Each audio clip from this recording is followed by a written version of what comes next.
Okay, box office top 10, starting at number 20, Foe. Jamie has sent in this on Christy, which you talked about. Oh, yes, which I loved. This film really surprised me, says Jamie. It's a super restrained, quietly powerful piece of filmmaking, gorgeous to look at, beautifully cast, and the performances are all dialed in just right. It's got a bit of that Ken Loach vibe, but without the heavy-handed politics. More human, less agenda. If you're not used to the Cork accent, you might find yourself wishing for subtitles. Personally, I was fine, but I can see it being a barrier for some. And here's the kicker. Stay for the end. The ending is absolutely wonderful. I went in thinking that it was going to have a Ken Loach vibe, but actually it is very different because it's really joyous and uplifting. I'm not saying that Ken Loach films can't be that, but sometimes they aren't. This will put a spring in your step and a song in your heart, and absolutely stay for the end because it's so wonderful. And it's not stay for the end like after the credits because a Marvel thing, when it finishes, it finishes. Yeah. It's just that there is a musical thing at the end that they do with the credits, which is just wonderful. At number 10, this is Jaws 50th anniversary reissue. It's number 11 in America, but it's 10 here. And Dean says, "Dear Brother Louie and Brother Beyond," which is a reference, of course, to German pop synth duo Modern Talking. I know you knew that. I was just filling that in for everyone else. No, well done. From the moment John Williams' spine-tingling music started to the end when Brody and Hooper are seen heading back to shore, filled me with warmth, nostalgia, and even though I've seen it many times on the small screen, a fear and dread only Spielberg can seem to deliver. Everything was so enhanced. It looked and sounded better than the so-called multi-million-pound blockbusters we endure these days. There are so many moments of perfection with or without the shark which will never be surpassed. And Ben Gardner's head appearing from this boat still made me jump out of my chair. Thankfully, I was the only person in the screening. The whole 124-minute running time left the warmest of glows radiating my body, something we all miss in this current world of hate and fear, says Dean. Here's a question for you, Mark. Yeah, go on. So clearly Dean was the only person in that screening.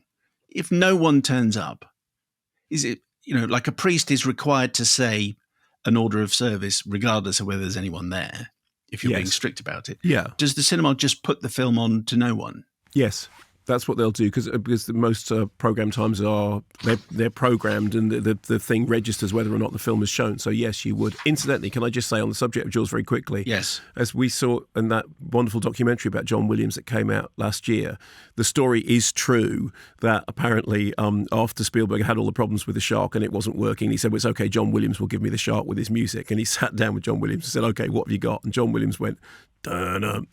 And Spielberg went, yeah, no, but really, what have you got? It's almost like you could write a book about this kind of thing. I know. Number 9 here, number 24 in the States, Honey, Don't. Well, I as I said, it's a film whose title does the review. Absolutely don't. I see that we have an email. I'm waiting to hear what it says. We have 3, actually. Thunder Werner says, Mark isn't always right. It's an enjoyable twist on the noir detective film, and Margaret Qualley does a great job channeling Humphrey Bogart. Chris Evans is slutty, and Aubrey Plaza is Aubrey Plaza.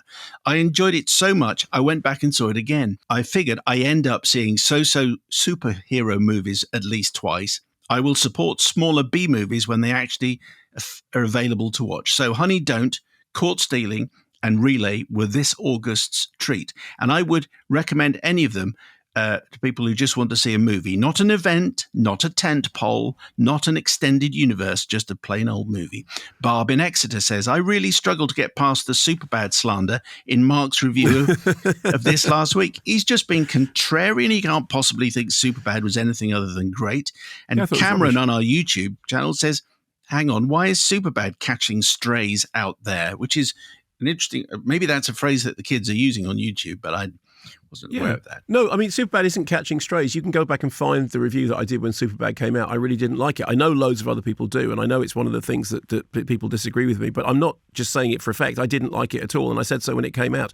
On the subject of supporting the indie movies, Caught Stealing, which came out last week, which is the Aronofsky, which is at number 5 in the chart, I still haven't caught up with this week because I've been a little bit busy, what with the book and everything. But I do think the idea of going to see Honey, Don't 3 times is... Well, look, I'm glad that you enjoyed it. I'm glad that you got that out of it. I'm still depressed about the fact that there's a third one coming. Although, hey, maybe the third one, which is called Go Beavers, will be hilariously funny. It won't, but maybe it will. Are you saying that gratuitous self-promotion for financial gain is being put ahead of movies at the moment? Yes. Okay, I just wanted to be clear about that. Number 8 here, number 7 in America, The Fantastic Four, First Steps. Which I enjoyed very much. As we've said every week that it's been in the charts, I think it looks great. I mean, narratively, it's a little bit messy, but just the design is so great, and I want all of that furniture.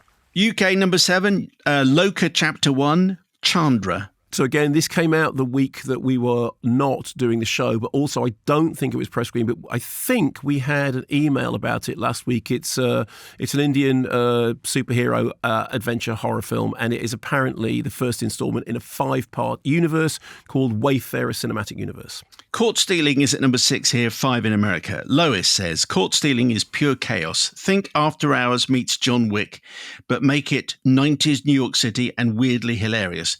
Butler's Hank is a washed-up baseball guy who gets wrecked by drug dealers, Hasidic hitmen, yes, really, and his own bad luck. Matt Smith is unhinged, Zoe Kravitz is cool as hell, Carol Kane with a shotgun, iconic. Aronofsky hasn't been this fun in forever. Go see it, it's nuts.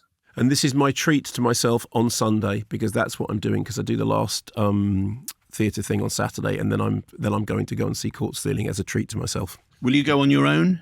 Probably, yeah. Number 5 here, number 6 in America, Bad Guys 2. Yeah, you remember Bad Guys 1? It's like that, but just more. Freaky Out Friday is at number 4. So much funnier than I thought it was going to be, and I actually ended up crying, which really caught me by surprise.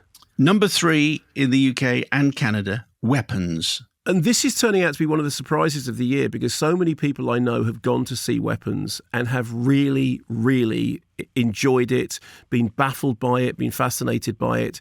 I'm really pleased that it's done as well as it has. There are so many ideas in it. Not all of them work, but the more I think about it, the more I see things in it. I do think it is a metaphor for the whole of contemporary American society, and I thought it was really something. The Roses is at number 2. Again, this is the last of the ones that was out the week that we were off, and I'm sorry I haven't caught up, but other things have taken place. Tell me about The Roses. Do we have any emails? No. No, well, there we go. But it is number 8 in America. Number 1 here and number 1 in the States and Canada is The Conjuring Last Rites. Violent. Okay, so hang on. Before you even begin the emails, let me just say, I know that there are going to be people complaining about the fact that it departs from the truth, but that's because the film spends so much time telling us that this is all true and that the Warrens were Latter-day Saints. On you go. Someone called Violent Outburst Studios. Really? I mean, in general, if that's on your email, could you just give yourself a name? Or even if you make up a name, that's fine. But what am I supposed to call you, Violent Outburst Studios? Jeff. I suppose I could call you Vio. So, okay, I'm going to call you that.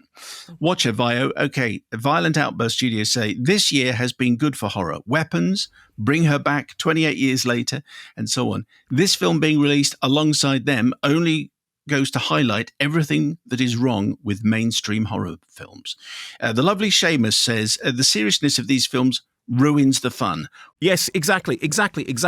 Whilst fueling these charlatans' fables from beyond the grave, regrettably exposing them to a far wider audience, many of whom I'm sure fully believe that these are true stories. Yes. Lee Doherty, possibly Doherty, depending on Lee's preference. The franchise lost steam when James Wan stepped down as director, so I'm not surprised that this latest and final chapter is as meh as the last one. The spin-offs weren't necessary either, so on the related subject of New Line Cinema horror, I hope that the planned prequel to Weapons falls through very quickly. Leave original work alone. Okay, well, look, I'm delighted by those emails because none of them said the thing that I expected them to, because what I did was I made the mistake of going below the line on the YouTube channel. Oh, not again! I know. I need to break the habit.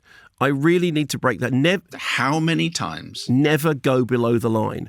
And there was people getting off their bike about, well, he's just complaining that it's not true. But the thing is, lots of horror movies aren't true. Yes, but lots of horror movies don't spend an hour and 15 minutes going, and this is so true, and they were so important, and they really did do everything they could to help other people. No. As I said, the Warrens were at best kooks and at worst con men.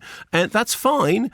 And I'm happy to watch a movie in which, an Ooga Booga doll stalks the corridors of a house and a house explodes and all the rest of it. But just don't spend every other minute going, this is really important. As I said, my favourite line in the whole film was the thing which said, and remember, the Warrens were doing this stuff at a time that science didn't take them seriously. It's like, yeah, because they're not to be taken serious. Think how much easier your life would be and how much more time you would have to promote your book if you didn't go below the line on anything. Anything. Newspapers, this show, YouTube, whatever. Never go below the line.